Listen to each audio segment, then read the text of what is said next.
बाई तू कुठेही जा फक्त घरातली तेवढी कामे करून जा असं म्हणल्यासारखं माझ्यासोबत तर सारखंच घडत असतं. बाहेर जायचं म्हणलं तरी घरातलं सगळं आवरून जायचं आणि राहिलेला पसारा जर तसाच ठेवून गेला तर आल्याच्या नंतर ते आवरायचं. कारण घरात कोणी दुसरं नाही की तू जा आणि मी आवरते असं म्हणायला. असो, शनिवारी दुसऱ्या दिवशी काही येणं होत नव्हतं म्हणून त्यावेळी त्यावेळी धुवून टाकल्या.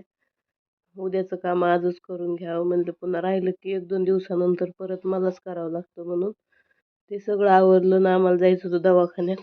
इथं जवळपास दाखवलं क्युटीला तर काही फरक पडत नाही.